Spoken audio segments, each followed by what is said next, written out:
Mesdames et messieurs, merci d'avoir choisi la radio Génération FM, votre émission politique de tous les dimanches. Reçoit aujourd'hui en direct de ce studio l'administrateur général du FONGIP, M. Doudouka, par ailleurs président de la coalition Debout pour le Grand Sénégal, M. Doudouka. Et bonjour, merci d'avoir accepté notre invitation en dépit des contraintes de votre calendrier. Merci, cher Ami Khalil. Merci c'est un honneur d'être ici à vos côtés pour échanger avec vous sur en tout cas le bilan du FONGIP, mais aussi sur l'actualité nationale. Surtout, je voudrais, avant de commencer, vous remercier, saluer les auditrices et auditeurs, saluer les spectatrices et les spectateurs, et dire en tout cas tout notre plaisir à partager avec vous. Voilà, Doudouka, on ne le présente plus, c'est un jeune cadre de la Casamance qui porte fièrement son appartenance au quartier Boucotte de Ziguinchor, où il a fait ses premiers pas et ses origines du Cap-Rousse. Après ses études primaires à l'école Ibou Kamara à Boucotte Corontas, il obtient son baccalauréat en 1984, série C, avec la mention assez bien au lycée Turgot de Paris. Après les classes préparatoires de mathématiques supérieures et spéciales, toujours à Paris, il obtient en 1999 une licence de mathématiques mention bien et une maîtrise en mathématiques appliquées à l'université Pierre et Marie Curie avec la mention assez bien. La même année, il a reçu le concours d'entrée à l'École nationale des ponts et chaussées de Paris, d'où il sort en 2001 avec son diplôme d'ingénieur civil, tout en parachevant sa formation par des cours de DEA en finance à l'université Paris-Dauphine. C'est avec un grand plaisir et une grande fierté que ma conserve, il souligne. Francisco Gomis et moi avons découvert ce parcours exceptionnel et qui doit servir d'exemple aux jeunes générations qui, de nos jours, ont tendance à déserter les classes scientifiques au profit des classes littéraires. Alors, Monsieur Doudouka, d'où vient votre amour après le constat? En tout cas, en parcourant ce CV, on a constaté que vous aimez beaucoup les mathématiques. Merci beaucoup.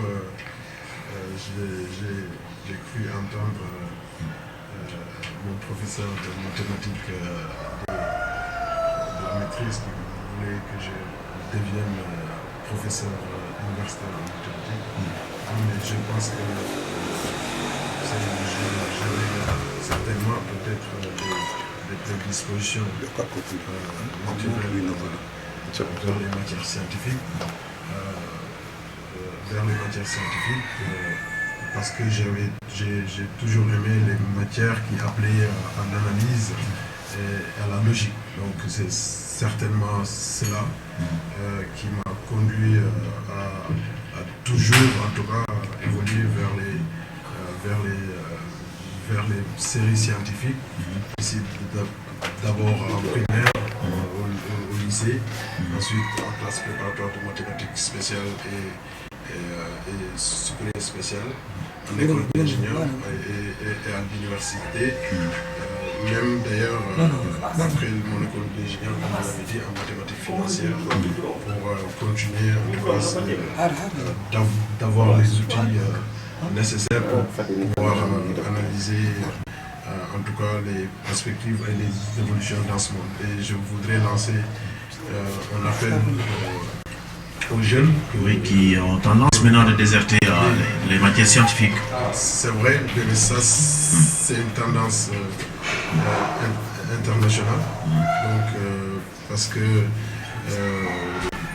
les matières scientifiques, c'est vrai qu'en termes de fréquentation sont moins d'outils que, en tout cas, les séries littéraires. Mais je pense que le gouvernement du Sénégal, avec l'impulsion de son Excellence Macky Sall, a entamé en tout cas une politique volontariste pour amener à ce que les élèves et étudiants puissent davantage s'engager vers les séries scientifiques. D'ailleurs, des études l'ont montré, il n'y a aucun pays émergent qui a pu, en tout cas réellement, prendre en charge son développement sans s'engager réellement vers un rééquilibrage en tout cas de ces populations vers les séries scientifiques. Donc c'est un enjeu de développement, c'est un enjeu national, ce n'est pas seulement un souhait. Si on veut se développer, comme dans tous les autres pays, les statistiques sont là, il faut inverser totalement, en tout cas les statistiques sur la fréquentation de nos élèves vers les matières scientifiques. Votre parcours académique est brillant, tout comme votre parcours professionnel. En parcourant votre CV, on voit que vous avez été tour à tour consultant junior dans un cabinet d'audit à Paris avant de revenir au Sénégal où vous avez servi comme ingénieur financier à la Sonatel, d'ailleurs, conseiller technique du DG de l'APIX, directeur de mission à la BMC, capitale, directeur également financier de la SOMAT qui gérait le bateau Le Willis qui faisait la liaison plutôt, donc Dakar-Ziguinchor. Puis à la faveur de l'avènement du président Macky Sall, vous avez été nommé coordinateur du pôle des grands projets à la présidence de la République avant de devenir premier administrateur général de l'une des structures toutes nouvelles, le Fonds de garantie des investissements prioritaires FONGIP, qui est parti de rien pour devenir aujourd'hui ce qu'il est. C'est quoi le FONGIP et pourquoi le FONGIP d'ailleurs? Merci beaucoup, c'est un plaisir de répondre à cette question. Vous savez qu'actuellement, je viens de finir ce vendredi une tournée régionale où le FONGIP a entamé depuis quelques semaines une mission pour venir visiter les 100 entreprises les plus performantes des 3000 petites et moyennes entreprises que nous avons déjà accompagnées. Et à Ziguinchor, dans la région de Ziguinchor, on a sélectionné 10 entreprises championnes qui ont fait l'objet d'une visite de toute l'équipe du FONGIP, venir d'abord pour les célébrer, les féliciter, les encourager et leur assurer que désormais ils auront un accompagnement spécifique. Mais ces résultats qui sont des résultats encourageants du FONGIP ont été possibles parce que le FONGIP a été une véritable réponse à une problématique longtemps, en tout cas non prise en charge par notre économie nationale. Comme vous le savez, si l'économie du Sénégal, le tissu économique,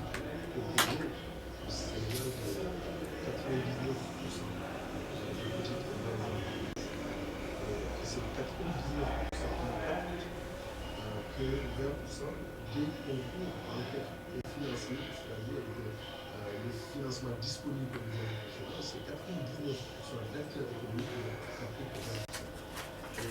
Il fallait résoudre cette situation et les études de l'université comme commencé en France, dans le monde, on a démontré que si on n'arrive pas à atteindre la barre des 50%, il était impossible de parler aux entreprises. Donc, il faut trouver des solutions pour résoudre cette difficulté d'accès au financement. Et nous avons réalisé des études poussées avec les banques, avec les institutions de microfinance, pour connaître les causes de rejet de ces demandes de financement des acteurs économiques. Et l'absence de garantie est revenue pour 51% des causes de rejet. Les dossiers non bien préparés, c'est-à-dire avec une formation défaillante, sont revenus à peu près 35%. Donc il fallait donc résoudre ou trouver un instrument capable de prendre en charge en tout cas, ce défaut de garantie pour 51% des cas.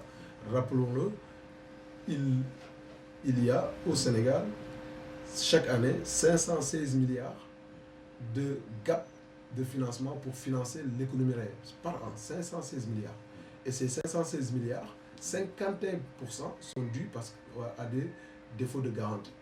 Et c'est là où, quand le président Macky Sall a été élu président de la République, il a mis en place un dispositif articulé autour du FONGIP, FONSIS et de la BNDE, pour prendre en charge un certain nombre, en tout cas, d'obstacles à l'accès au financement. Et parmi ces obstacles-là, on a dit 51%. Donc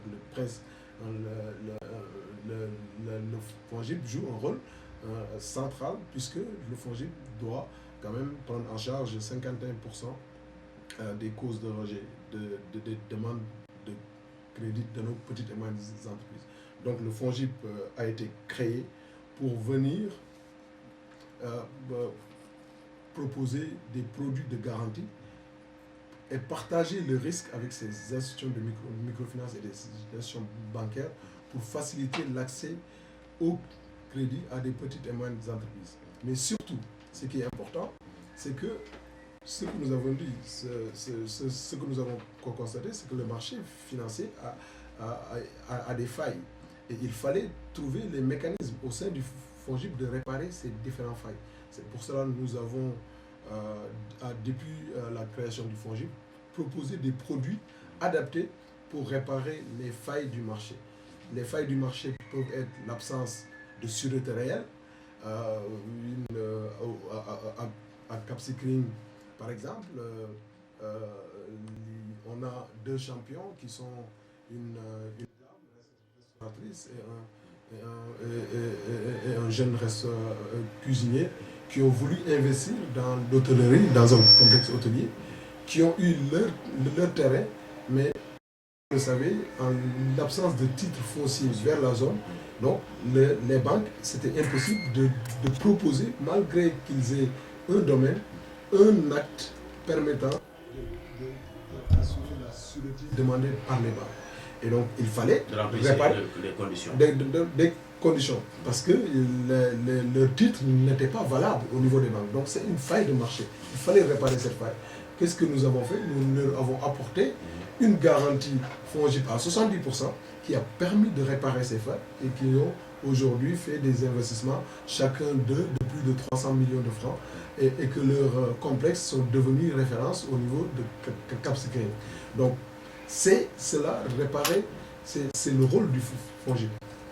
À Sindia, la MEC Sindia, qui est une mutuelle de crédit et d'épargne, qui a été créée depuis 1999 sans recevoir aucun financement de l'État. Donc 18 ans sans recevoir aucun financement de l'État en 2017. Pour la simple raison... Sindia, c'est en zone rurale. Pour la simple raison que c'était une mutuelle en zone rurale, c'était une mutuelle dans une zone réputée dangereuse, et donc les bailleurs n'allaient pas là-bas, alors que l'activité économique à Sindia, vers Sindia, était une activité intense. Nous sommes venus, nous les avons accompagnés à hauteur de 50 millions d'abord, et nous avons aussi en même temps mis 160 millions au niveau de l'Intercrec, qui était un peu la maison mère de Mexigna. Donc, pour vous dire que le rôle du FONGIP, donc je reviens sur le FONGIP est une institution publique de garantie qui sert à réparer les failles du marché financier au Sénégal, mais surtout qui apporte une garantie, c'est une couverture qui partage une couverture de risques en partageant justement ces risques avec les banques pour construire une relation de confiance entre les institutions de financement et les acteurs économiques. Et d'ailleurs, je veux préciser que le FONGIP ne finance pas. Nous l'avons dit, on répare les failles du marché, on partage le risque avec les institutions qui financent et on accompagne c'est les acteurs économiques à construire une relation de confiance avec les institutions financières et les banques. Justement, 6 ans après la création de cette institution de financement, vous avez déjà parlé d'une mutation institutionnelle. Est-ce à dire que l'orientation qui avait suivi jusque-là n'était pas bonne? C'est vrai que le président Macky Sall et moi-même, on a la déformation des ingénieurs. Et un ingénieur, il passe d'abord par une phase pilote. La première phase, le premier mandat, nous avons voulu mettre un instrument. Donc, il y avait une vision, une stratégie. Il fallait la tester et voir son appétence au niveau du marché. Le FONGIP a été créé avec un modèle économique décidé par les autorités, suivant les études qu'on avait dans le marché. Et au bout de 5 ans, ce modèle économique a montré ses résultats probants. 52 milliards de francs CFA ont été mobilisés en faveur de plus de 3000 petites et moyennes entreprises au Sénégal. D'ailleurs, c'est le lieu de vous en tout cas, de vous dire que si nous avons voulu, par un souci de transparence, de publier la liste de nos interventions au niveau de notre site internet. Donc si vous tapez www.fongip.sn, la rubrique résultats, vous allez voir l'ensemble des structures que nous avons accompagnées pour ces 52 milliards. Donc cela veut dire que 52 milliards et l'ensemble de ces structures, nous avons fait une étude et plus de 60% de ces PME n'auraient jamais eu de financement si le FONGIP n'existait pas. Donc c'est des résultats quand même assez révélateurs. Mais c'est 52 milliards. J'ai parlé de 516 milliards de gap. Comment faire maintenant en ayant testé le modèle économique qui marche? Nous travaillons avec 16 banques de la place, nous travaillons avec 37 institutions de microfinance. Donc le marché a adopté et a accepté le modèle du FONGIP comme modèle de partage de risque. Mais il fallait aller plus loin, changer de paradigme et évoluer, aller à l'échelle pour prendre en charge cette question du financement, parce que ce n'est pas 52 milliards. Il faut résoudre au moins, notre ambition, c'est 50% du gap de 516 milliards. Donc cela veut dire que le FONGIP devrait être capable de prendre en charge 250 milliards de demandes de financement par an. Pour ce faire, nous avons regardé partout dans le monde quelles étaient les modalités pratiques d'effet levier pour atteindre cet objectif, tout en sachant que nous sommes dans un État en voie de développement. Donc l'État ne pouvait pas mettre autant de ressources pour prendre en charge par du cash, par le budget national, ces 250 milliards qui sont l'objectif du FONGIP. Donc pour y arriver, nous avons regardé ce qui se faisait dans le monde, dans les pays les plus développés. Et dans les pays les plus développés, parallèlement au modèle mis en place par le FONGIP, il y a un modèle de garantie signature. Mais la garantie signature ne peut être obtenue que si vous ayez l'agrément de la Banque centrale. Et ici, la Banque centrale de l'UEMOA, c'est la BCEAO. Donc nous avons très tôt proposé au gouvernement qui l'a accepté d'aller rapidement vers cette mutation institutionnelle pour nous permettre d'avoir un effet levier plus élevé pour résoudre cette question, en tout cas cet objectif de 250 milliards. Pour résumer un peu, pour être beaucoup plus simple, aujourd'hui quand l'État donne au FONGIP un franc CFA, le FONGIP mobilise 3 francs CFA en faveur des acteurs économiques. Si notre budget est de 1 milliard, nous mettons 3 milliards chaque année en faveur des petites et moyennes entreprises. Donc pour 5 milliards, qui est à peu près la moyenne budgétaire du FONGIP, chaque année, nous mobilisons à peu près 15 milliards en faveur des petites et moyennes entreprises. Aujourd'hui, notre modèle. Demain, si on a l'agrément de la BCEAO et la garantie signature, pour les mêmes 5 milliards, le FONGIP est capable de mobiliser 50 milliards par an. Donc vous voyez, les effets sont énormes. Et si on pousse l'État, comme dans notre business plan, à aller vers un budget de 15 milliards, cela veut dire que c'est 150 milliards tout de suite qu'on va mettre à disposition des petites et moyennes entreprises dans tous les secteurs d'activité au Sénégal pour prendre en charge cette question importante pour notre développement qui est la question du financement de l'entrepreneuriat, financement de l'activité économique.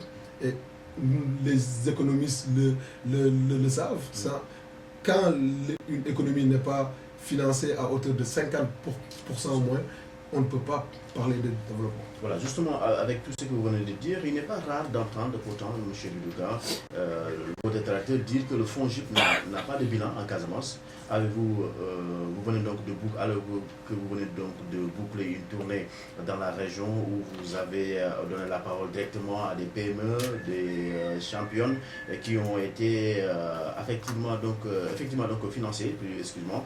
Y a-t-il un problème de communication que retenir du bilan du FONGIP en Casamance et particulièrement dans notre région, la région de Ziguinchor?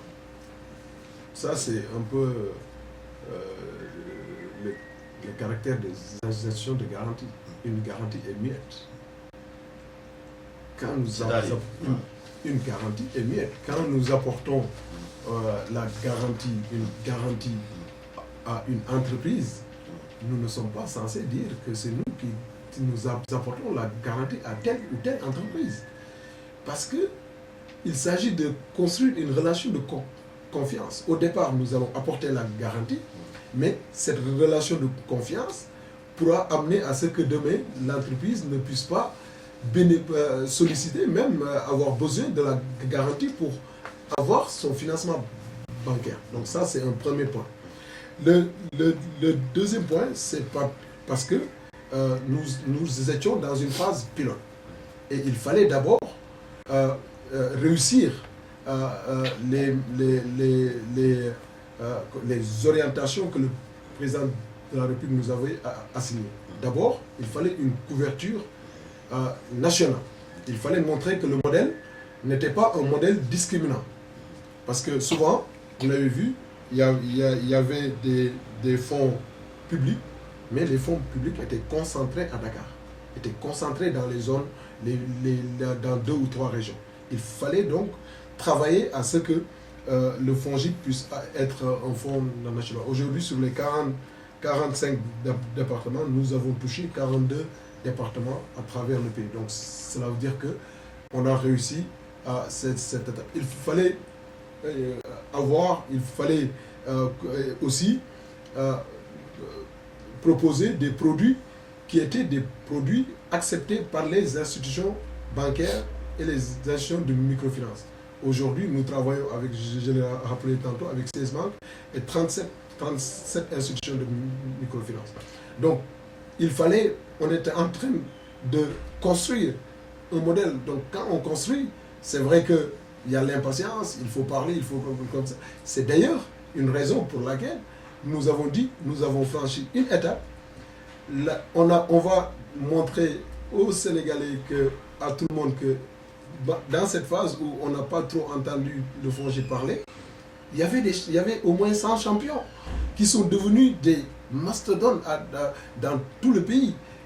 Vous allez le voir, on va les montrer, on va les exposer parce que c'est des réussites, c'est des jeunes, c'est des femmes qui n'avaient jamais eu de financement dans leur vie, qui grâce au FONGIP ont pu obtenir 200 millions, 250 millions, 300 millions, 1 milliard.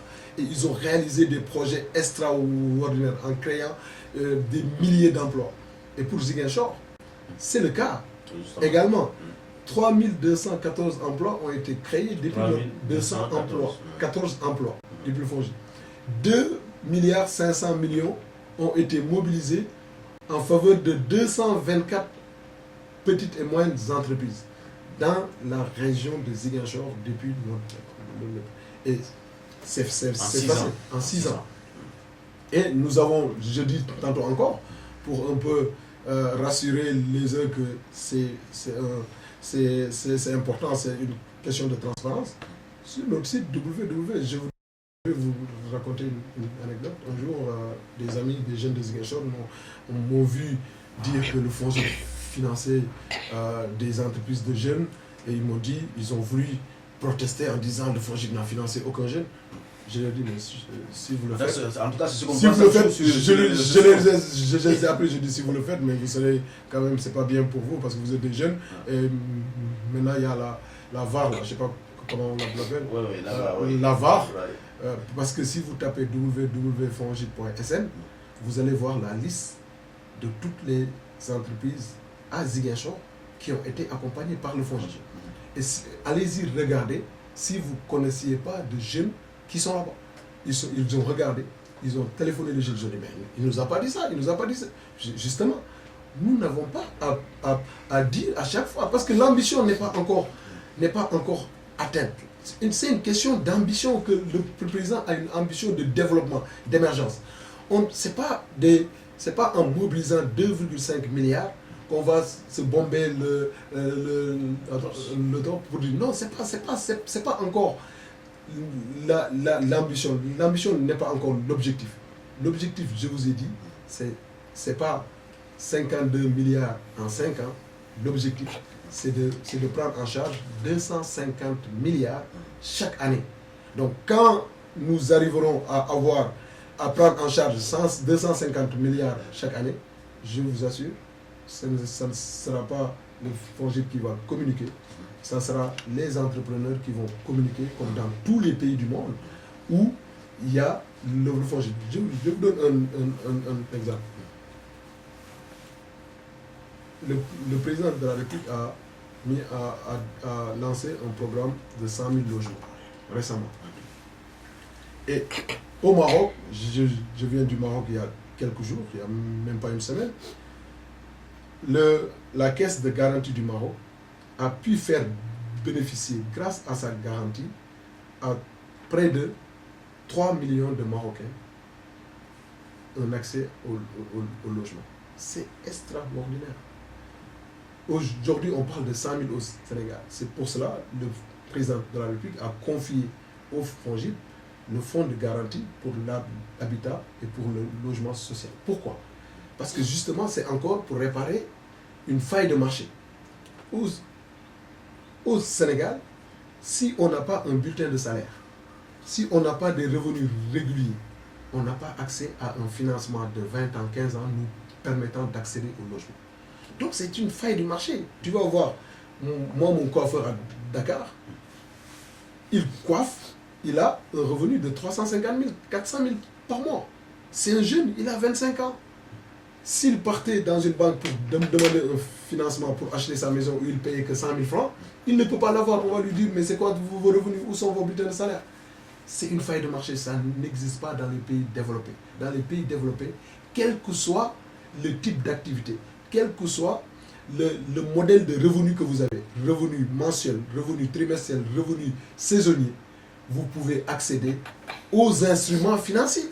Donc, pour réparer ce dysfonctionnement, on a mis en place le FONGIP, un fonds de garantie pour le logement qui permet à vous, journalistes, aux mécaniciens, aux coiffeurs, aux commerçants, de pouvoir, avec notre garantie, aller bénéficier d'un financement bancaire de 20 ans, 15 ans, 20 ans, 25 ans, pour accéder, acheter tout de suite son logement. Aussi, à l'expatrié de la diaspora, au lieu d'attendre, d'économiser chaque fois pour faire sa fondation et ensuite rez-de-chaussée, premier étage et faire sa peinture, il construit sa maison en 10 ans, 15 ans, il peut construire tout de suite sa maison avec un financement bancaire et ensuite payer mensuellement 15 ans, 20 ans. Donc c'est une révolution, ça change complètement notre façon de vivre. Et c'est cela qui a été mis en place actuellement par le président de la République avec un Fogalogue qui est financé par la taxe sur le ciment qui génère 10 milliards de francs CFA par an et à partir de 2011 qui pourra en tout cas faire bénéficier à beaucoup de Casamassés, beaucoup d'artisans également un accès à la propriété. Justement, donc, je rappelle aujourd'hui qu'aujourd'hui nous recevons l'administrateur général du FONGIP, M. Doudou Ka, en direct même sur Génération FM. Ensuite, administrateur, on va boucler une dernière question sur le FONGIP. Vous êtes séparé de certains de vos employés et vous avez évoqué le manque de confiance. Mais on parle de licenciement politique. Oui, on a beaucoup entendu, il y a oui, beaucoup de c'est cette vrai, affaire-là. vous avez bien raison. Je le disais tantôt, et d'ailleurs, on va vers une mutation institutionnelle. Je le rappelais, malheureusement, bon, un directeur général, ça prend des décisions. Et quand on a une orientation pour l'économie nationale, où on doit passer d'une agence publique, donc une agence publique FONGIP avec des missions d'accompagnement, mission de garantie, mission de bonification, à une institution légiférée par la Banque centrale où les missions d'entrepreneuriat doivent être délaissées et de bonification et nous concentrer vers la mission financière qui est la garantie.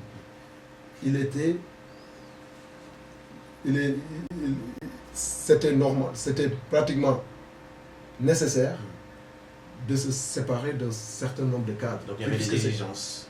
Non, c'est une orientation. Okay. Le FONGIP a dit je délaisse un certain nombre d'activités, l'accompagnement, parce que on ne peut pas allier l'accompagnement si on va vers une mutation institutionnelle et un agrément bancaire. Et donc nous avons discuté avec notre conseil d'administration en leur disant ça va nécessiter un redéploiement du personnel. On va recruter des financiers, mais on va quand même se séparer du personnel qui n'était pas entièrement de profil financier. Et ce n'est pas une personne, c'est 20 personnes. Et parmi les 20 personnes, ben, je peux vous dire, c'est des collaborateurs politiques en Casamance qui travaillent toujours avec moi. Donc c'était oui, mais non, non, je veux dire, c'est des proches qui travaillent politiquement avec moi en Casamance. C'est pas des gaietés de cœur. Mais quand on veut donner l'exemple, on commence d'abord dans sa famille. Soi-même. On commence d'abord par sa famille. Pour que se faire acter. Mais l'idée, c'est pas, pour moi, ce qui est fondamental, c'est qu'on ait une institution publique, on travaille pour le pays. C'est pas, je suis là aujourd'hui, demain je ne serai pas là. Ce qui est important, c'est qu'est-ce qu'on est en train de construire, l'essentiel, c'est ça qui est essentiel. On est en train de construire un instrument financier de référence nationale. Je vous rappelle que quand on sera muté et qu'on serait institution de garantie avec une signature de la BCEAO, on sera la première institution financière de ce pays. Donc ça demande un modèle, ça a des exigences, ça a des contraintes, ça a des contraintes réglementaires. Et pour ce faire, il faut qu'on montre que nous-mêmes, nous sommes capables d'engager les changements et les mutations internes. Et c'est ça qui a valu, malheureusement, avec regret, les départs de certains de nos agents. Voilà, justement, on va entamer la deuxième phase de cette émission. On va parler de la politique cette fois-ci. On va quitter les finances complètement pour parler purement de la politique. J'ai rappelé aussi que l'émission au cœur du débat reçoit aujourd'hui le président du mouvement l'UFMD, Dolel Coléré. Mais vous êtes aussi conseiller municipal de la mairie des Ziguinchor, où vous avez donc démissionné de votre poste de président de la commission des infrastructures. Peut-on connaître les raisons de ce départ? C'est politique ou bien c'est stratégique? Je n'ai pas trop compris. On a entendu que vous avez quitté votre poste de commission des infrastructures. Non, mais j'avais bien entendu ça, mais vous avez posé si c'est politique ou c'est stratégique. C'est-à-dire, je ne vois pas ce que vous devez dire. En tout cas, c'est une décision que j'ai prise après le renouvellement des mandats des conseils. Parce que pendant 5 ans, j'étais le président de la commission en charge de l'industrie et du secteur informel. Et malgré en tout cas, les demandes, nous n'avons pas reçu de lettre de mission. Et on n'a pas pu travailler puisqu'on n'était pas de la majorité municipale. Il était impossible de travailler sans lettre de mission. Et ce n'était pas parce qu'on a prolongé le mandat de 2 ans qu'il fallait continuer de rester comme ça. Ce n'est pas de mon tempérament, ce n'est pas de ma personnalité. Je prends des responsabilités si je peux agir. Si je ne peux pas agir, je prends aussi mes responsabilités en disant je ne peux pas agir parce que je n'ai pas les moyens d'agir. Et donc, j'ai déposé ma démission en tant que président de commission, mais je reste conseiller municipal. Tout à fait. Parce que ce n'est pas le maire qui m'a élu, c'est la population de Ziguinchor. Et je continue de jouer mon rôle de conseiller municipal. Là c'est le moment de vous poser des questions. Là, c'est ce que vous venez de citer tout à l'heure, ce sont des dysfonctionnements. Il y a des dysfonctionnements. C'est le moment également de vous poser une question sur le bilan de la mairie de Ziguinchor, le bilan du maire Abdoulaye Baldé. Un bilan positif. C'est aux populations de décider, mais je pense que si je pensais... Sa façon de faire, sa politique. Non, je veux garder, je veux rester dans l'essentiel, c'est l'avenir. Je pense que Ziguinchor a besoin de notre avenir, d'une alternative. Et Ziguinchor a des fils aujourd'hui qui sont dans l'État avec le président Macky Sall, capables d'amener la ville beaucoup plus loin qu'elle ne l'est aujourd'hui. Et donc, c'est capable d'amener la ville avec le président Macky Sall, qui sont avec le président Macky Sall, de l'amener beaucoup plus loin que lui, qu'il ne l'est aujourd'hui. Donc c'est clair et c'est ça que nous sommes en train de construire ensemble. On le construira ensemble. Ça ne sera pas une personne, ça sera une équipe capable d'aller plus loin.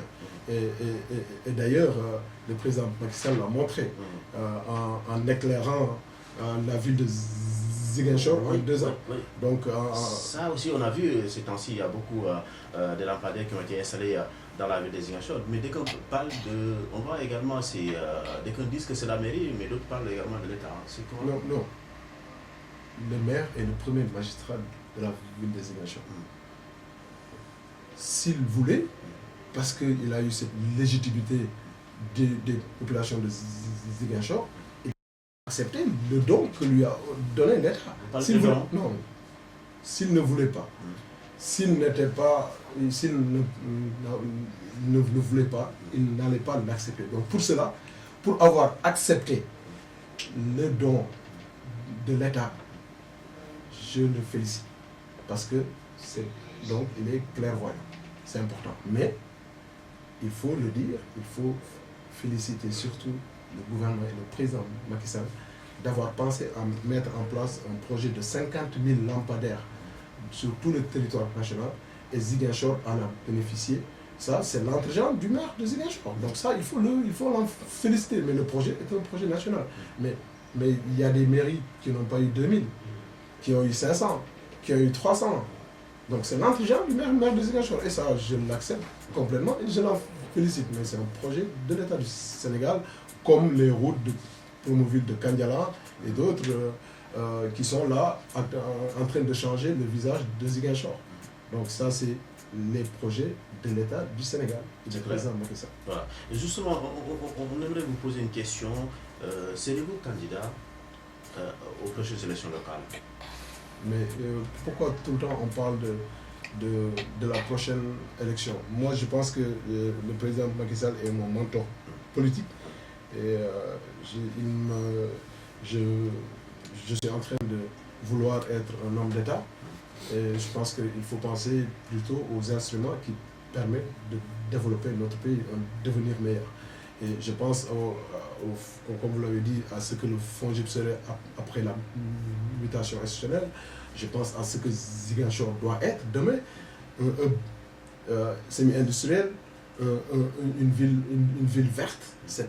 On est dans une région verte et on n'est pas une ville verte, alors que tous les pays du monde... Vous avez un projet? Non, j'ai dit, je pense à je construis ce projet-là. Les échéances politiques, ça viendra en son temps. Moi, ce que on veut construire Mais ensemble. nous, on vous réclame. c'est notre Hier, projet. on a en tout cas vu pendant cette journée de Sexetal, vous êtes déployés sur le terrain. On a vu également le matériel que vous avez distribué. Les gens vous réclament à la mairie. C'était une démarche citoyenne. Hein. Le président a lancé un programme de zéro déchet. Et il fallait répondre, puisque c'est une ambition nationale. Le Sénégal doit être une ville propre. Et moi, je veux que mon département de Ziguinchor, ma ville de Ziguinchor, les communes du département de Ziguinchor soient les communes les plus propres de mon pays du Sénégal. Et donc cette ambition, moi je porte cette ambition et j'accompagne les populations à atteindre cet objectif premier. Mais je dis chaque chose en son temps. Comme tout, c'est pas un secret de polichinelle. Pour mes ambitions, pour ma ville, c'est clair. Pour mon département et pour mon pays, c'est clair et net. C'est des ambitions qui sont affichées, qui sont en train d'être construites depuis longtemps. Le bateau Willis, quand il s'agissait de mettre en place une structure capable de suppléer au Djola, on est parti faire du benchmarking partout, jusqu'en Indonésie, pour trouver le bateau qu'il faut. On a fait un système d'information qui permet de suivre le bateau du quai de Dakar jusqu'au quai de Ziguinchor. On a formé des gens, on a donné une ambition pour cette ville. Au niveau des grands projets, quand le président nous a fait l'honneur de nous associer et de nous nommer coordonnateurs du grand projet, nous avons travaillé pour le développement de la Casamance, le pont de la Gambie, le programme Zéro Bac.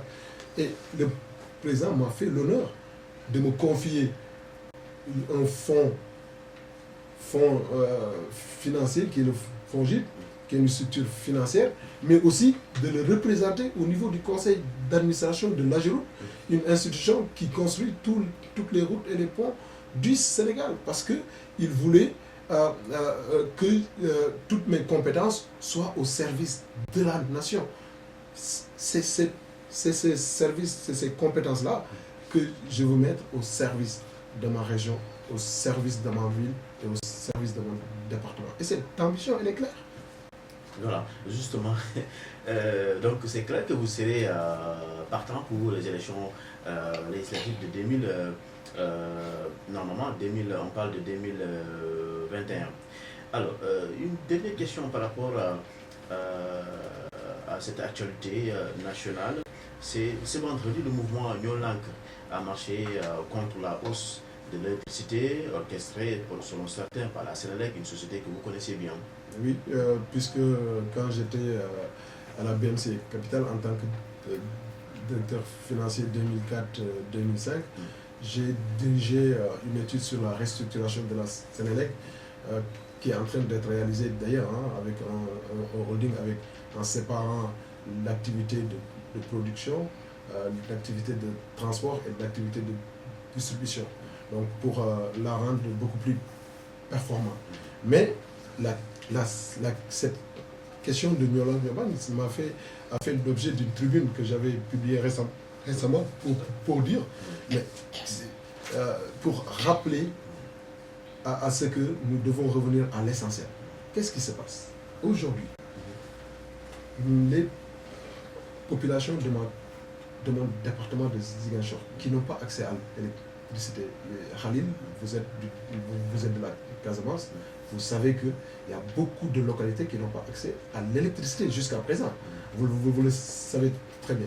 Ces personnes payent, ces personnes-là, je dis les habitants de ces villages, payent l'électricité de Doudouka à Dakar. Qui n'ont pas d'électricité. Ces populations qui n'ont pas d'électricité payent mon électricité. Pourquoi? Parce qu'aujourd'hui, mon électricité à Dakar, ma consommation est subventionnée. Donc chaque fois que je consomme, l'État prend une partie de la subvention pour payer. Moi, je paye une partie directement et l'État me subventionne une autre partie. Si je consomme pour 400 000, je paye 200 000, l'État me subventionne à peu près, si on veut, 200 000. Si je consomme pour 600 000, l'État me subventionne 300 000. Donc, alors que l'État n'a aucun pouvoir sur le niveau de ma consommation personnelle. Qui paye cette consommation? Qui paye cette subvention? Les gens veulent parler de l'État. C'est qui l'État? C'est le contribuable. C'est l'impôt, c'est notre impôt. C'est ton impôt, ce que tu achètes, la TVA, ce que la population de mes villages, d'ici, de mon département, qui n'ont pas encore d'électricité, paye. Donc c'est eux, par leur contribution, qui payent mon électricité. Et c'est un système qui a été hérité du colon, pour que les administrés payent le niveau de vie, la qualité de vie de ces colons. Nous n'avons pas pu changer ce modèle depuis l'indépendance. On a gardé le même modèle pour favoriser les gens d'en haut, les gens les citadins, les riches au détriment des populations les plus faibles. Le président Macky Sall a dit qu'il y aura une rupture.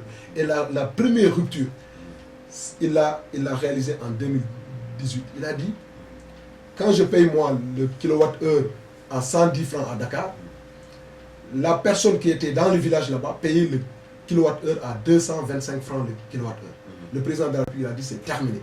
Tout le monde paye le même coût au Sénégal. 2018. Ça n'avait jamais existé. Première rupture. Deuxième rupture, le président de la République a dit mais attendez, il faudrait inverser les priorités. L'argent que je mettais pour financer le directeur général Doudouka et les riches, les citadins pour consommer l'électricité, je prends une partie de cet argent-là pour qu'en 2024, tous les villages, tout du Sénégal soient électrifiés. La première priorité, ce n'est pas de payer comme mes amis de Nyobagne le font, pour qu'ils se battent pour continuer une injustice fiscale, sociale qui a été héritée du colon.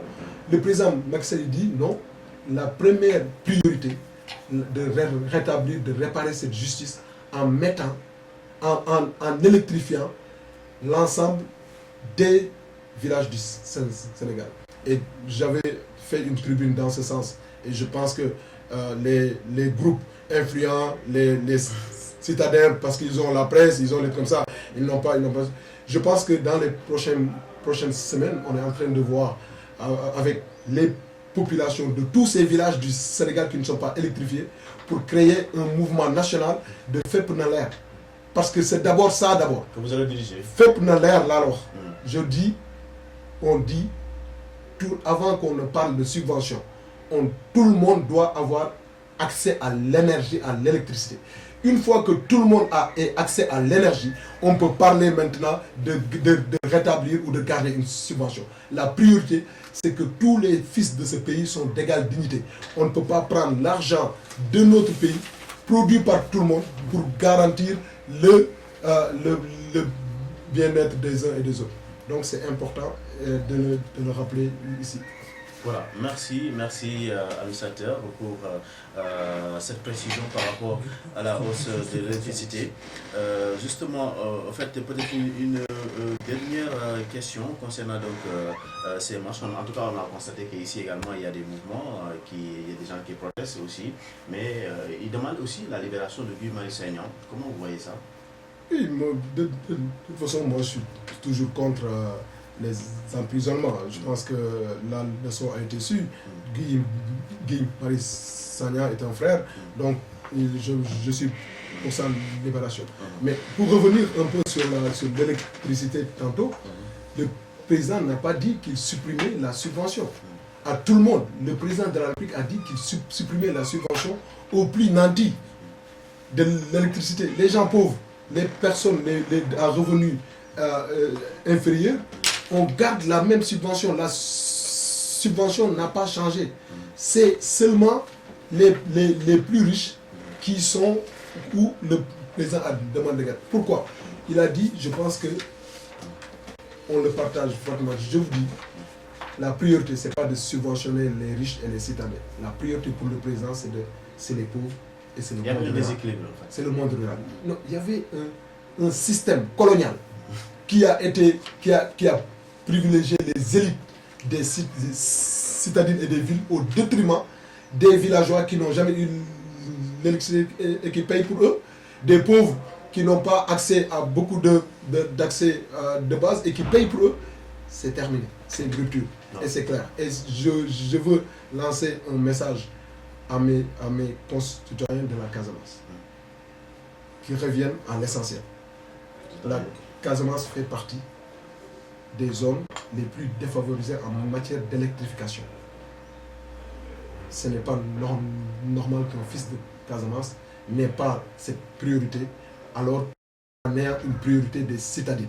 C'est-à-dire, vous voulez dire que Guy Marius Sagna devrait se battre aujourd'hui pour l'électrification. Tous les fils de la Casamance oui. devraient se battre pour que tous les villages de la Casamance soient électrifiés.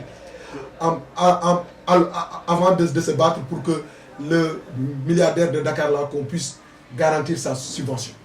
Parce qu'on a un défi en Casamance, un défi de développement. D'abord, que le président de la République nous a tendu une perche en nous disant qu'il nous promet l'accès universel en 2024.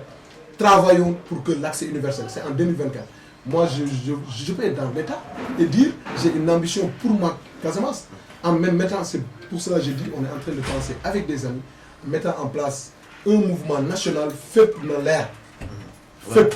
Voilà, merci beaucoup, monsieur Doudou Ka. Je rappelle que vous étiez l'invité de l'émission Au cœur des débats. Ensuite, vous êtes l'administrateur général donc, du FONGIP, président de la coalition Debout pour le Grand Sénégal. Ensuite, votre dernier mot, juste pour boucler cette émission. Merci, en tout cas, c'est un réel plaisir. Vous m'avez réveillé ce matin. Donc, j'étais avec une semaine très chargée. Oui. La visite des 10 PME championnes de ma région de Ziguinchor. Le CETAL, en tout cas, Cleaning Day de samedi. La finale, je veux terminer sur ces mots-là. Hier, j'ai présidé une finale de la jeunesse en hommage à Feu Samba Gakou. Pour le célébrer, pas pour le remplacer, pour célébrer un digne fils de la Casamance. Pour prier pour que son âme repose en paix, mais surtout pour véhiculer les valeurs qu'il incarnait. Ces valeurs fondatrices que la jeunesse de Ziguinchor, de la Casamance du Sénégal, doit avoir comme socle pour relever les défis futurs. Voilà. Merci à M. Doudou Ka. Une émission donc présentée par Khalid Djemé. Merci à Albert Kampal et Didier Aïs qui était donc aux opérations techniques. Papi Sigassama était avec nos amis des réseaux sociaux. Il a assuré la retransmission sur nos pages Facebook, Twitter et donc Instagram. Merci à Bastioy qui était également pour nos amis de YouTube avec la version vidéo. Mesdames et messieurs, cette émission sera diffusée ce soir à partir de 21h, après juste l'édition de 21h. Bonne suite des programmes. Merci.